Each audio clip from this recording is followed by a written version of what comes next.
Disclaimer: the views and opinions expressed in this episode are those of the guests and do not necessarily reflect the official policy or position of USA Global TV and Radio.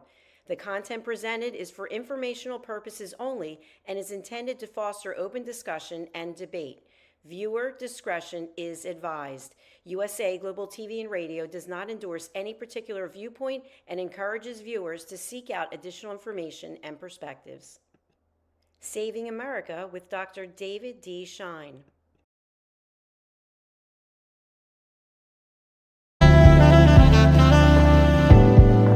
Welcome to USA Global TV and Radio, where our mission is to provide education, entertainment, hope, and inspiration. USA Global TV and Radio connects you with experts and audiences all around the world every single day to help you succeed in business and to live a richer life. Visit us at usaglobaltv.com to learn about career and life-changing training and mentoring programs like the Listening Mentor. Subscribe to our newsletter to stay informed about our special programs and offers. Discover how you can become a guest on one of our shows or a host or producer of a USA Global TV and Radio show of your very own. That's USA Global TV and Radio, where the doctor is always in.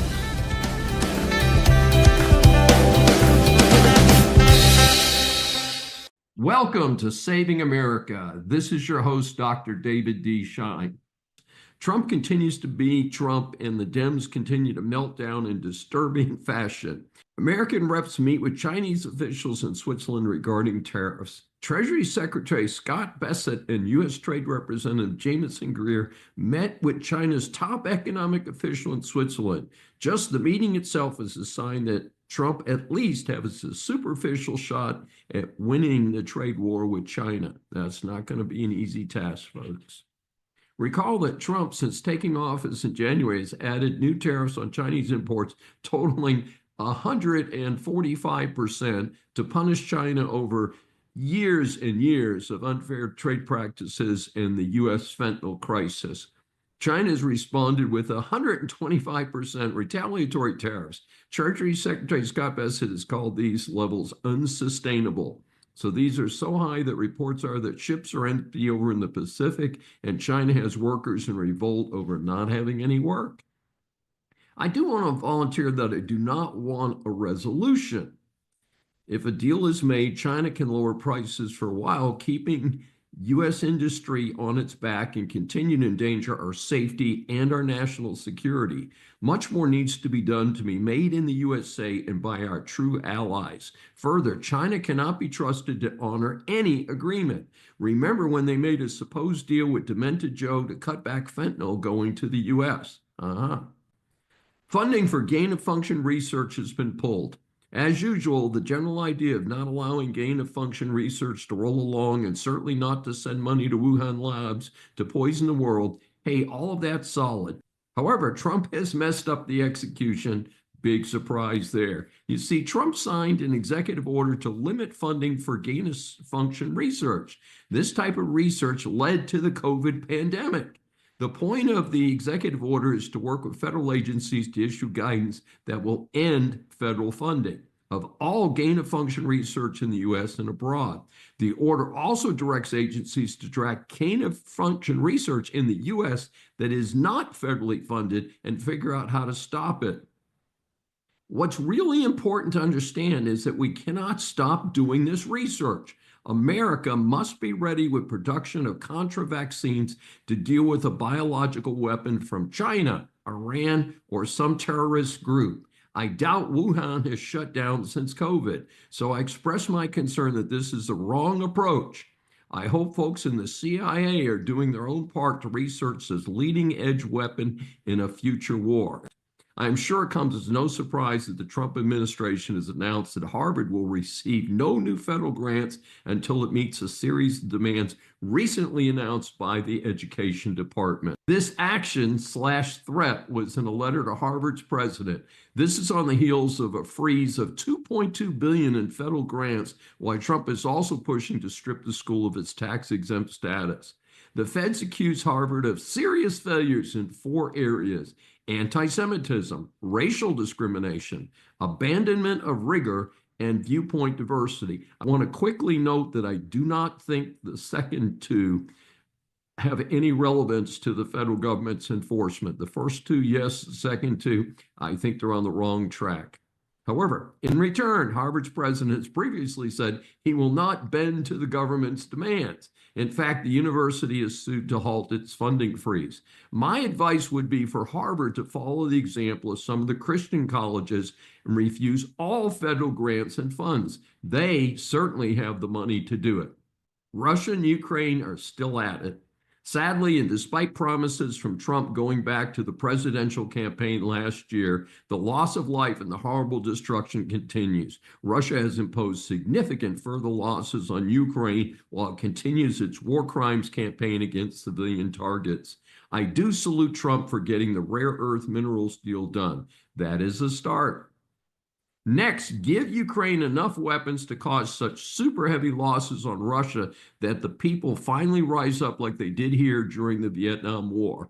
Reports are that the Russian people still support this war criminal who has set out to slaughter civilians in Ukraine. Time to end that. I do support increased financial penalties on Russia, but much more needs to be done. Speaking of slow learners, Hamas has still not made a deal to release the rest of the hostages. It is estimated that only 24 of the 59 are still alive. So Netanyahu has announced that Israel has no choice but to relocate Gazans and take over this sad patch of land. This time, Israel says it will not turn it back over to Hamas or the PLO or similar terrorist outfit. Past efforts to allow self-governance have failed in dramatic fashion, culminating in October 7th, the incredible rapes and murders that day, and the many hostages seized by Hamas and the Gazans. Parallel to this announcement by Israel, Secretary of State Marco Rubio announced that the State Department's Office of Palestinian Affairs, a Joe Biden creation, will be closed. Rubio directed newly installed U.S. Ambassador to Israel, Mike Huckabee, to merge the independent diplomatic office and its responsibilities, including outreach to the Palestinians, with the American Embassy in Jerusalem. This is consistent with Trump's first term when he moved the U.S. Embassy to Jerusalem. I still do not understand the thinking of Demented Joe's handlers that they would show such favoritism to the terrorists instead of to a strong U.S. ally that has run such a solid country, despite the many challenges it has faced. The latest strategy, self-deportation. In what I believe is a reaction to the Dems' lawfare being practiced to protect the criminal illegals in this country, a bribe is now being offered for self-deportation. The idea being pitched in TV commercials by Secretary of Homeland Security Kristi Noem is to leave now and you might be able to return legally later. That began right after Trump took office. Now the new deal is a free plane ticket, and after you go home, the illegal can get $1,000 and still be eligible to apply to emigrate here legally in the future. The funny twist is that the illegals here can use the app developed by the Biden-Harris administration to sneak them into the country is now being used for self-deportation. Pulitzer Prizes are now a bad joke. The origin of the Pulitzer Prizes was the embodiment of the American story. In the 19th century, journalist Joseph Pulitzer was the most skillful of newspaper publishers, a passionate crusader against dishonest government, a fierce, hawk-like competitor who did not shrink from sensationalism and circulation struggles, and a visionary who richly endowed his profession. That is from the Pulitzer Prize website. In his 1904 will, Pulitzer established prizes for journalism in 4 categories: 4 in books and drama, 1 for education, and 5 traveling scholarships.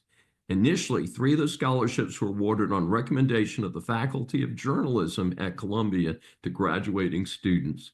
Columbia University recently announced the 2025 Pulitzer Prizes awarded on the recommendation of the Pulitzer Prize Board. It's a total mess of left-wing extremism and anti-Semitism. There is nothing unusual about this. Virtually every major prize, including the Tonys, the Academy Awards, and the Emmys, have so consistently discredited themselves that viewership has dropped what used to be big live TV events. I stopped watching the Academy Awards about 30 years ago, for instance, and no plans to return to watching it. Many of my audience know that my day job is as a full-time professor. My school struggles to build even a simple building. So this following story is upsetting to me in a real way. Dozens of pro-Hamas protesters arrested after storming University of Washington buildings, setting dumpsters on fire. From a report by Bridget Chavez from Seattle's King 5 local news. The apparent aim of these terrorists, described as anti-Israel student group, is that the University of Washington divest itself from Boeing. The supposed reason is that Boeing has defense contracts with Israel. The irony is that this beautiful new $150 million engineering building included $10 million in funds from Boeing. Incredibly, this anti-civilization scum caused an estimated $1 million in damage, and the building cannot presently be used safely. This time, I want them charged, jailed, and fully prosecuted. If they are illegal, they need to serve their time and then be dumped out of the country immediately. If the losers in Washington State do not do this, then I call on Pam Bondi and her team to prosecute them for domestic terrorism. On the positive side, UW says it will not be intimidated by the protesters and noted its 100-year relationship with the aerospace company. Well, at least that's a start. Hey, UW, why were these terrorists not stopped before they caused so much damage? A sad footnote to the story was the following, quote, undergraduate student William Neal arrived to study Tuesday afternoon to find the building closed and guarded. I was like, wow. What on earth happened? No said, I never thought this would happen. Locking yourself into a building or barricading yourself in. It's just unheard of here. All rise. Our series of interviews for Saving America establishes that the world is full of interesting people. Once you hear from our next guest, I am sure that you will agree that she deserves a moniker of interesting person. Saving America welcomes Erica Donalds, who is an education entrepreneur and the founder and chairman of Optima Ed and the chair of America First Policy Institute's Center for Education Opportunity. A former elected school board member, she is known as a national expert on education policy and school choice, is a frequent commentator and speaker. Prior to launching Optima, Erica spent 20 years in the financial services industry, finishing her career as chief financial officer and managing partner of a multi-billion-dollar investment management firm. She has served as a visiting fellow for the Heritage Foundation Center for Education Policy and a guest faculty for the Leadership Institute School Board programs. She previously sat on Florida's 2017-2018 Constitution Revision Committee, Governor DeSantis' Advisory Committee on Education and Workforce Development, and Florida Gulf Coast University Board of Trustees.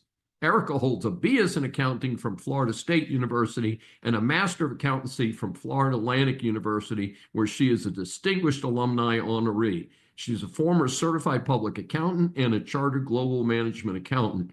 Erica and her husband, Congressman Byron Donalds, one of America's best, live in Naples, Florida, and have 3 sons who have inspired her passion to make education freedom available for every family. We welcome Erica Donalds for her first appearance on Saving America. Thank you so much for having me. It's great to be here. And it's so great to meet you. I did catch an interview with you on, I think, Newsmax or one of the other channels recently. So I'm warmed up because I got a chance to see in action, and I'm so excited to have you here. We educators are attacked by various parties when we support the end of the Department of Education. How do you respond to those that oppose closing it? Well, the Federal Department of Education has not educated a single child. They've spent about $3 trillion over the past 45 years and have seen no return on the taxpayers' investment for that money. In fact, scores have either stagnated or gone down. Only 1/3 of our students are reading proficiently and doing math proficiently, as measured by the nation's report card. And as we have seen, billions of dollars have been wasted on divisive programming like DEI initiatives, and other wasteful spending. So Donald Trump, as promised to the American people and as he was given a mandate, is looking to return power to the states and especially to parents so that they can hold their elected officials accountable for the performance of their schools and for enacting school choice in their states. I think it's the right thing to do, and we really have not seen a return on our investment in the Department of Education. It's not where education policy belongs. Well, it's just an incredible situation. Some parents and advocates express concern that the end of Department of Education will mean elimination of help for special ed and disabled children. How do we respond to that? It's patently false. Donald Trump, as well as Secretary McMahon, have both promised that the funding that is allocated to low-income and students with special needs, IDEA funds, will continue to go to the states. And so if you are a teacher in a classroom with special needs students and you're getting additional funding to help meet the needs of those students, additional services, that funding will continue to flow. But the problem is that there are layers of bureaucracy of reporting, one from a teacher to their school, perhaps their guidance counselor, from that counselor to the district, from the district to the state, and from the state to the federal government. In this situation, with the funding continuing to flow, the services will still occur. Likely, the reporting will still occur from the teacher to the guidance counselor and to the district and to the state, but the accountability will end there. The states have to make sure that those services are continuing to be performed with the funding that is allocated for those services coming from the federal government, but the federal government is no longer going to employ another layer of bureaucracy to ensure that that's taking place. Somehow that sounds a lot more efficient to me. And don't we have a situation where people are feeding money up to Washington? Washington takes a big chunk of it out of their administrative costs and then sends it back to the states. Wouldn't it be better if we just kept it at the states and the localities in the first place? That's absolutely right. And that's what President Trump wants. It also means accountability closer to the people. It's easy right now for individuals in states or even districts to say the federal government is forcing us to do X, Y, or Z. We have to spend money on compliance. And now that can no longer be the case. You're still getting the funding. We expect that you will continue to provide services and perhaps better services because you won't be wasting funding on more bureaucratic red tape. Amazing situation, isn't it? And of course, with the federal government deficit, I think I think there's something that needed to happen, but I think the massive deficit has finally said, you know what, we've got to make some tough choices. Today's that day. So it is a pretty interesting situation. We're going to ask you about school choice. And this is something, of course, it's before, we're here in Houston, Texas. It's before the Texas legislature. It's been up there several times in Texas before, and it remains a very controversial issue. What's the best case for it? Well, school choice is not a controversial issue with the voters, with the people, including in the state of Texas, where polls show that over 70% of individuals in our country support school choice. That includes well over 70% for Republicans and nearly 60% of Democrats. The problem is at the politician level, where in states like Texas, you have rural Republicans whose superintendents are some of the most powerful politicians in their districts, and they are being told not to allow for school choice and competition against the government schools. But parents, by and large, want options. They want to be able to opt out of the forced government zone schooling, not even necessarily because the school is failing, although many of them are, but because they no longer align with their values being taught at home. Perhaps they want to choose a religious school. Maybe their child learns a little differently, like mine, where I needed a different option outside of the zone public school, but I couldn't afford private school for 3 boys at the time. And so these parents deserve the right to choose the academic environment that is going to work best for their children. What we're doing right now and having a monopoly in education has not improved outcomes. Those outcomes have not delivered, as we talked about earlier, with the reason to get rid of the federal department. But we really need to break up the monopoly and invite free market competition that's going to increase quality and access for everyone. Yeah, well, it is a pretty crazy situation, and I'm product Catholic school. Went to Catholic school K through 8, and was delighted to get to the public school, although it wasn't particularly good to small town in another state. And but then I got to go to a big public high school in a big city, and it was amazing the difference and the opportunity that afforded me. So I think sometimes being able to go place, in my case, we physically moved the whole family, which is a little hard to do for most people. Wouldn't you agree? But what happens to the public schools if a disproportionate number of families move? One of the allegations has been that the wealthy are already sending their kids to private school. The middle class will use the money, add some additional money to it, and send their kids to price competitive private schools. And that the parents who are just so poor that they cannot add any additional money to the kitty will end up being in the public school system, which will get even worse than it is. What do you think about that? Even if that distribution were the case, the studies show that in the presence of school choice, the public schools actually improve their performance, and the students who go into the choice environment are improving their performance. So a rising tide absolutely lift all boats in this situation. But I don't agree that only middle-class families or wealthy families will be able to exercise school choice, because what we have not yet tested and seen in a scaled way is when every family has, let's say, $9,000 in the case of Florida to spend on private school. I believe that the free market forces will come about so that more private schools are going to fit into that $9,000 scholarship. Just like charter schools, which are not allowed to charge over and above the amount that they're getting from the state, are plentiful in environments where those laws have been in place, and the free market exercise of parents can take advantage of those charter schools. I believe that we're going to see the same proliferation of low-cost private schools that will fit under the scholarship amount when parents have access to those funds. So the idea is that it needs to be more equivalent to what we taxpayers are paying across the board. And I have no kids in the school system anymore. They've all aged out, moved someplace else. But I'm paying a fortune in real estate taxes here in Texas. We, like Florida, we do not have a state income tax. 80% of that goes to the school district. Again, a school district where I have no children. And yet our schools are failing.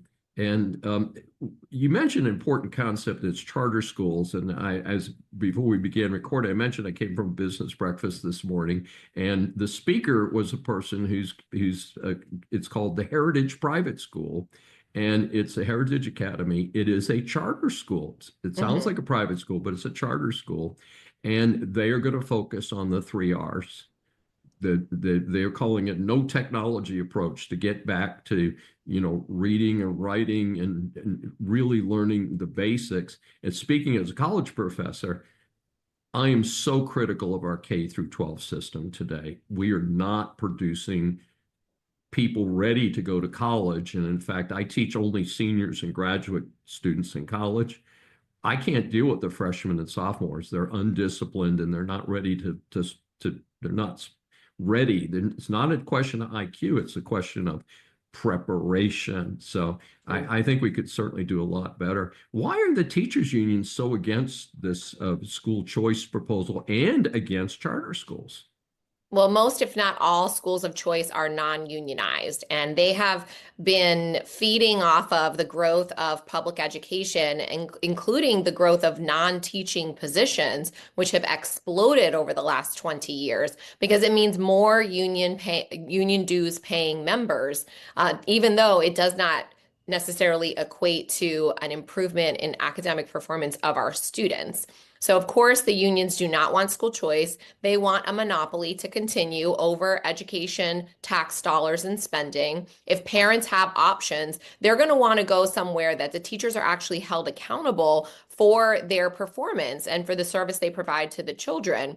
In many districts, including the district where I served on the school board, even though only half of the students would read or do math on grade level, 98% of the teachers were rated effective or highly effective. It's very hard to believe that if the students are not performing well, that the teachers are all outstanding. But the union would like you to believe that so that they can continue the gravy train. So are there some solutions in there that we're going to find out about? I mean, do you feel that school choice in itself is going to be the key divider here? It is the solution. It's breaking up the monopoly. It's allowing for free market competition. It's putting power in the hands of parents so that they can make selections for the best academic performance, the best safety, the best value system for our schools. And they're going to start competing on all aspects of school life, school culture, and academics. That's one aspect. One other improvement is to make sure that every single dollar that is spent on education not only is parent directed, but is equitably distributed amongst all students. To your point, right now, you're paying these local tax dollars, students who are going to private school, who are taking advantage of scholarships, and many times who are going to charter schools have no access to those local tax dollars, only getting the state funding. And that's unfair. Why should my child get less funding than my neighbor's child simply because where I chose for them to go to school? So we need to make the funding more equitable across all parental options. Sounds great. Erica Donald, we so appreciate your coming on to Saving Americans, sharing your expertise with our audience. How can our audience get more information about you and your important work? Well, just follow me on social media at Erica Donalds. That's Erica with a K, no C. And I'm also able to be reached at ericadonalds.com for requests for speaking. I love to talk about this. I'm very passionate about making sure that education freedom is available to everyone. Please proceed. Mike Waltz out as National Security Advisor to President Trump. This was sort of expected as fallout from the heavily reported deal where a clown editor from The Atlantic was linked into a confidential conference call regarding the bombing of the Houthis in Yemen. Trump named Marco Rubio to do double duty as the NSA National Security Advisor until a replacement is named there. In the meantime, Waltz will be nominated as the new UN ambassador. I still would like to know how the clown's phone number was even in such a place to be even looped into that call. How does the defendant plead? No surprise here, Dems are slow learners. Back-to-back pathetic performances by Kamala Harris and Joe Biden prove that there is no learning curve for the Dems. Harris' presentation was a mess. If she wanted to show herself as a potential governor for California and or a future presidential candidate, she blew it in her typical fashion. If anything, she has declined since her horrible run for president. Then somebody let Demented Joe have a press conference after his ridiculous performance at an event a couple weeks ago. Hiding these two is the only strategy that would work for the Dems right now. Please raise your right hand. Unfortunately, I have extended family in New York City and have to travel there from time to time for family events. My standard comment when I escape from there is that any trip without bullet holes in me is a good one. A recent attack on police officers in Times Square is an excellent example. 11 teens, supposedly part of a gang associated with the infamous TDA, attacked police officers on Friday, May 2nd. Reportedly, these teen illegals were living in some type of a shelter. They started attacking the officers who were trying to stop an assault. Now, the weird thing is that in the 2 days after the assault, only 5 of the 11 were in custody. The ages range from 12 to 19. All had prior criminal records. So why on earth were they not in jail rather than in a shelter? What kind of a city allows them near one of the most popular tourist spots in the world? This scum will get away with whatever the city and the police will let them do. Get ICE in there to clean this up, and now. Objection, Your Honor. Pope Leo XIV is the first American pope. That's over 2,025 years, folks. Yes, as a lifetime Catholic, I did not expect to hear that the Cardinals elected the first American pope. That is now true. The consensus response is that this is a very surprising choice. I've not been this surprised since Trump carried all 7 swing states in the popular vote last November. Elected was Cardinal Robert Prevost, who was born in Chicago and attended Villanova University in suburban Philadelphia. However, he spent much of his life as a missionary in Peru. At the time of his election, he was leading the Vatican's Office of the Bishops. Some believe that this position helped his visibility to be the next pope. At 69, he's considered a younger choice. He's a member of the Augustinian order. The mission of that order is education and doing missionary work. He took the name of Leo XIV. Right after his election, he appeared on the loggia of the St. Peter's Square wearing the traditional red cape of the papacy. In his acceptance speech, he spoke in Spanish and did not speak any English. I noted some criticism of this by various commentators. On the plus side, several mentioned his obvious charisma. While it seems that the Catholic Church has been struggling, it officially claims that the Catholic population increased by 1.15% between 2022 and 2023, rising from approximately 1.39 billion to 1.406 billion. Those are some pretty big numbers, folks. Given the world population of 8.2 billion, that means Catholics are an amazing 17% of the world population. And of course, that's not evenly distributed. In my social media and Saving America broadcasts, I have cautioned that the incredible level of anti-Semitism is only a short step ahead of persecution of the Catholics. I believe both religions need to assert themselves and fight what appears to be a drive to defeat Judeo-Christian values in the world. Even though it's thought that he will not vary too much from the prior pope, some changes are expected. Some comments that I've heard is that he might be a more centrist pope, whatever that means. I wish the new pope a long and productive life. May I remind you, you're still under oath. As we grow up, a common reference for successor is the letter grade. Whether we're in grammar school or college, we all want an A grade and certainly regard an F as a big failure. Here at Saving America, we scan the news for reports of celebrities, politicians, or others who just end up in the public eye. So the A grades are awarded to people and organizations for great service to their communities. And the F grades, of course, are unfortunately more common, are awarded to those who need to do a lot better. The badge of dishonor today belongs to Boise State University. By the way, I have actually been to Boise, Idaho. It was many years ago. It seemed like the perfect small American town, supporting basic American values. I guess something has changed since I was there. The facts of this story were from coverage in the New York Post and Fox News. The headline is that big city coffee owner Sarah Fenley opened a coffee shop on the campus in September 2020. Part of the story is not in dispute. She had a thin blue line support decal on the front door of the shop. A student then posted something negative about it on social media. Fenley responded with her support for the police.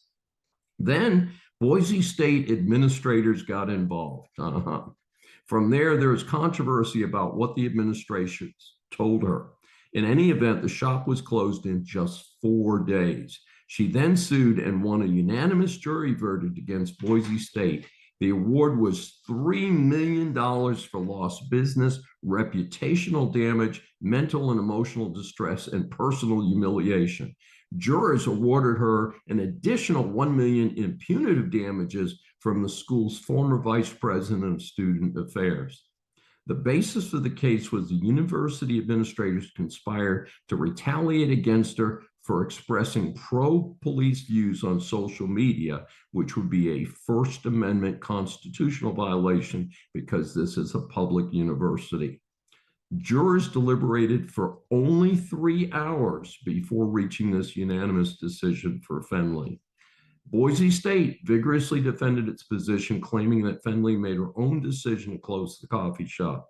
Reports are that the large verdict will be appealed by the university to the Idaho Supreme Court. That's not unexpected, folks. So Saving America today awards today's F grade to Boise State University for fighting diversity on campus by opposing a small business owner who supported law and order. Silence in the court. Business students, business persons, or consumers, business law impacts much of what you do. This segment is designed to help you get past the headlines on key stories. U.S. judge orders Google to open up its App Store to competition. This is an important ruling for all businesses and consumers concerned about increasing consolidation of many industries. The current ruling follows by 10 months a victory by Epic Games over Google. Epic is known for its Fortnite games. Last December, Epic won a lawsuit to have its own in-app payment system on Google. Apparently, if a company like Epic wants to have a game available through Google Apps, the payment system had to be through Google. Epic accused Google of essentially having monopoly power in the apps for computers other than Apple, and it used that power to extract high fees for the participating apps. The jury ruled for Epic on all claims. In fact, a key part of Google's defense was that it was lowering fees to compete better with Apple. It said that proved it was not a monopoly. Well, apparently the jury didn't see it that way. Fast forward to October 2024. The judge in that case finally ordered Google to dramatically change its mobile app business to allow Android users more options to download apps and pay for the transactions within those apps. Donato's order, the judge in this case, said that for 3 years, Google cannot prohibit the use of in-app payment methods and must allow users to download competing third-party Android app platforms or stores. Epic saluted this 3-year period as giving the other app distributors a head start in creating competitive host platforms. The judge's order prohibits Google from making payments to device makers to pre-install its app store and from sharing revenues generated from the Play Store with other app distributors. This would appear to incentivize those app distributors to allow more options for other competitors than presently exist. Google, of course, has announced plans that it plans to appeal. I'll allow it. The bubbling situation in Washington, D.C. is shining a light on an important transparency law. In 1967, the Freedom of Information Act, also known as FOIA, went into effect. Designed to ensure Americans' transparency involving government acts, it has sadly turned into an excuse to dodge questions rather than provide critical information about the operations of our increasingly complex government. The origins of this story is the investigation of the House Select Subcommittee on the coronavirus pandemic and what has been called a cover-up. The chairman of the committee is Brad Wenstrup, Republican, Ohio. Somewhere, emails were obtained as part of this investigation showing that Dr. David Murrens, a former top advisor to Dr. Anthony Fauci, that he had been taught how to avoid FOIA requests within the National Institutes of Health. Specifically, there is an email referring to the FOIA lady. Her real name is Margaret Marge Moore. She has retained a major law firm to represent her, which has made the investigation into this previously unknown federal bureaucrat even more high profile. In fact, her law firm advised the committee chair in writing that they regarded the subpoena to her to testify as harassment. The chair shot back with a detailed letter of its own refuting key points in the attorney's letter. The law firm then advised that if Marge Moore did show up, she would invoke the Fifth Amendment. That, of course, is the amendment that protects Americans from compelled self-incrimination. While invoking the Fifth is not allowed to be viewed as an admission of criminal activity, it often raises red flags that can result in further investigation and perhaps prosecution. Chairman Wenstrup then stated, and I quote, "Her alleged scheme to help NIH officials delete COVID-19 records and use their personal emails to avoid FOIA is appalling and deserves a thorough investigation." Then he continued, "Holding Ms. Moore accountable for any role she played in undermining American trust is a step toward improving the lack of accountability and absence of transparency regarding spreading across many agencies within our federal government." And then she did appear before the committee and invoked the Fifth Amendment when she appeared there. We'll be watching this for further information. This is a particularly sore point in terms of many Americans in attempting to get information under FOIA have been frustrated in their efforts. So perhaps this will trigger some reform in this area. Order in the court. FDA bans red food dye due to potential cancer risk. Gee, they're just figuring it out now.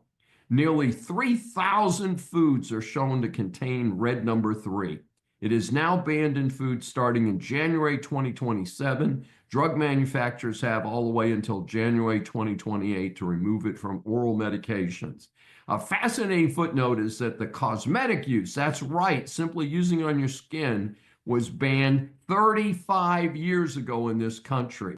It has been banned in Europe for many years, in fact, frequently mentioned by RFK Jr., and that should cause all Americans to despise the FDA and its slow walk on this ruling. As one of those people read the labels on all foods before buying them, I have not knowingly purchased things with this potential carcinogen in them. However, that does not mean that my children and grandchildren have not been exposed to them due to the sloppiness of the FDA. As an alternative, some dietitians have suggested beets, pomegranates, strawberries, and raspberries. You can dry them and then grind them up to make healthy red colors that are not harmful to our wonderful children. The defense rests, Your Honor. Welcome to Saving America. This is your host, Dr. David D. Schein, and our series of interviews for Saving America establishes that the world is full of interesting people. And we welcome Mary Elizabeth Jackson, author, writer, educator, podcaster, and advocate for special needs children. She has so many things in her background that I had to cut it to the bone to save time for this interview. Mary Elizabeth Jackson is a 5-time #1 on Amazon best-selling author. In collaborative anthologies, she has Women with Healing Gifts, Glimpses into the World of Autism, The Fearless Entrepreneurs. #4, an international bestseller, Invisible No More, Invincible Forevermore, August of 2021, and she has The Book I Read, March of 2022. Jackson is also the 2017 Gold Maxie Award-winning author of the children's book, Perfectly Precious Poolicious. Jackson has recently released her Inspired Kids series with book 1, Perfectly Me. She lives with her hubby, 3 kids, and a dog in Nashville. We welcome her for her first appearance on Saving America. Oh my gosh. Thank you, David. It's just so nice to be here. I'm so excited about it. And I'm so glad we got to meet because I think you're really fascinating too. And everybody has a story, don't they? It's amazing. And you've got multiple stories. And as you know, what we do on Saving America is we ask 3 questions. So the first one is, tell us about being a certified special needs advocate and an ambassador advocate for Autism Tennessee. It says Autism TN, and I'm assuming that's Autism Tennessee. Yes, it is. Actually, it's a nonprofit that's here in Nashville, and it is the only nonprofit that's specifically geared toward autism, families raising individuals with autism or who have, somebody in the family that has autism. And I would say it's a very exciting time right now because I'm working on some very exciting projects, and some were kind of like, oh, I hope that happens, and now it is, And I've been parenting for over 24 years. I have 3 children. 2 of my children are on the spectrum, so that is how I became an advocate, and first started out as an advocate parent. And along my journey, my middle daughter, when she was 5, experienced an incredible trauma in school, and it kind of changed my direction as an advocate. And I started to, I chose to go the path of trying to change the law in the state that I live in. And that took me down a very different road. And then when my third child, my son, late in life, and he was born with his own set of challenges, that's how I became an author. And, it's been very interesting, I think, and something I really wanted to do was to be able to intertwine everything.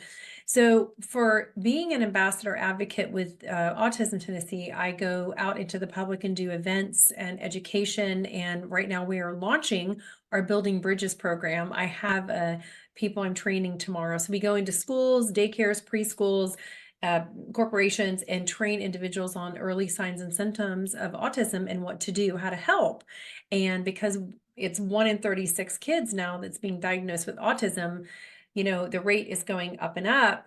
more and more people are being diagnosed, we need this education and awareness out there. So I'm really excited to be a part of this program, and we really can teach it across the country if anyone's interested, because we are going to be taking it to video as well. I'll be a part of launching that, and then also working with some grants to be able to put some sensory rooms and make businesses and libraries and museums and all kinds of places have be more sensory friendly. And so we're working on a project with the Nashville Airport right now. So I'm very excited about this. This is good stuff. Well, especially we're hearing so much about it today. Just to tie it to me, believe it or not, in the last hour, I have spoken with a graduate student at my university who is on the spectrum. He has worked with me over a fairly long period of time because I was advisor when he got his first graduate degree, and he's back getting another graduate degree. And we had a registration issue, so I was working with him on that. So I'm used to adjusting to it in the classroom, even at a graduate level. It's interesting. I have one of my grandchildren who has been diagnosed as on the spectrum, though it seems to be fairly modest. So this is something that seems to be impacting, first of all, as teachers were impacted, but also certainly as parents and grandparents. So it's something that's, part of the reality of life. And I'm glad people are adjusting to it and taking action to make it more accommodating for people that are experiencing these challenges. Well, let me ask you a question too, with our limited time here. With 5 #1 books on Amazon, let's explore your approach and some advice for members of our audience who want to write a successful book themselves. Well, that's a loaded question. Yes. So I would say you need to be prepared. If you really want to be an author, be prepared for a lot of work. And, unless you're already famous or have a lot of money to pour into it, you are going to do a lot of work and it'll take time. So you need to look at a long haul, like, okay, I want to go in and I'm going to do this for 5 years. It takes about 5+ years, maybe almost closer to 10, to become a very successful author. I was first published in 2017, and it took a while. Even if you get a publishing contract with a very large publishing company, they these days are going to expect you to do a lot of marketing and PR work yourself. So it's not about publishing and I'm going to sit and wait for the checks to come in. I would say if you want to write, you need to write, and don't wait for that, like cabin in the woods or, cottage on the beach. I've learned to write in car rider lines and practices and rehearsals and games. And, when I have 20 minutes here and there, I've learned how to write that at those times. But it's a passion of mine. So I think writing is a passion project. And, if you are stuck or want to write and you don't know what to do, then talk to somebody who's already published. Do some research, look for someone that you could talk to, a coach or something that would help you. And you got to believe in what you're writing, because you're writing, your book is going to be an extension of you. It's like your business card. And so, you got to cheer it on, and say, and I know for some of us, it's really hard to talk about ourselves.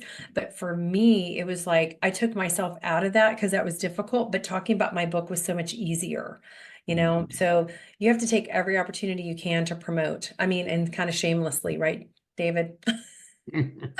Well, I understand that I'm just a little bit behind you. My first book came out in 2018 and the second one in 2022. And sadly, my current book, which is not in the same series, it's a very different book than the first two.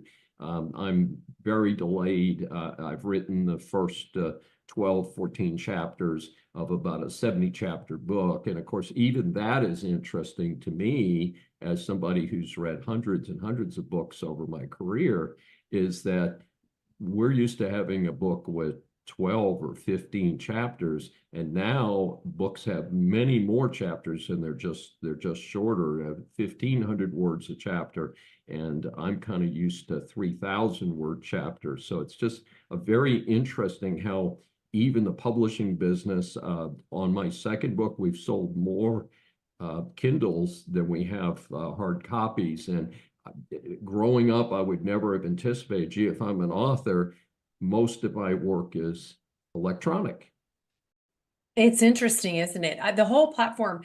I mean, you were published in 2018. I was published in 2017, and the entire landscape has changed. The pandemic changed everything for us, for creatives, period, in all kinds of businesses. And so now we are having to learn how to do things differently in order to survive what's going on. And so, you know, electronic sales aren't bad, right? I mean, however we get a book in somebody's hand, you know? Absolutely, and get a chance to talk about it.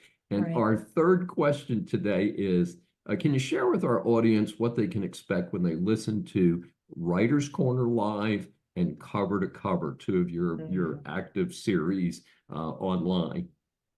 Well, okay, so Writers Corner Live was launched in 2018, so it's been 6 years, and we interview authors from all over the globe, anywhere from New York Times to indie sensations, and we're every Tuesday at 10:30, or well, right now it's 11:30 because the time changed, so 11:30 Eastern. Central Time, sorry. And we are online with that. It is live. So we're on Facebook, LinkedIn, Twitter, YouTube, that kind of thing. And then Cover to Cover is a separate show that I have myself, because the other one I do with a friend of mine. She lives actually in Cape Town, South Africa. So isn't that cool? We're on Yes. totally different continents, and we've never met, but we've been working together for 6 years and just really love doing it together. We have a great time.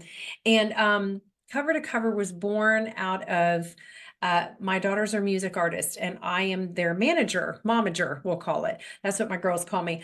And so I had contacted a PR company about, they were doing magazine reviews they do them for music artists and authors. And so they were working on some reviews for me.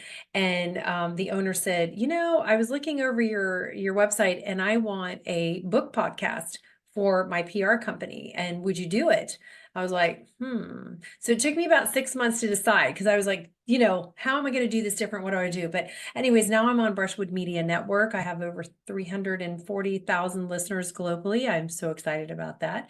And when you tune in Saturdays and Sundays, 12 to 12:30 p.m. Eastern Time, I focus on the backstories a lot of times of the authors. Being an author myself, I like to dive into what is behind the story, what is the life journey of the person who's written these books. And you know, they're New York Times bestsellers, they're Today bestsellers, they're debut authors. Sometimes they're just inspirational stories, and sometimes I focus more on things like people who write for the disability world, and you know, anything that is resources, tools, and helpful to those of us out there in the world who are looking for answers. And so it's kind of cover to cover, you know, it can cover all kinds of things, but I'm really enjoying it.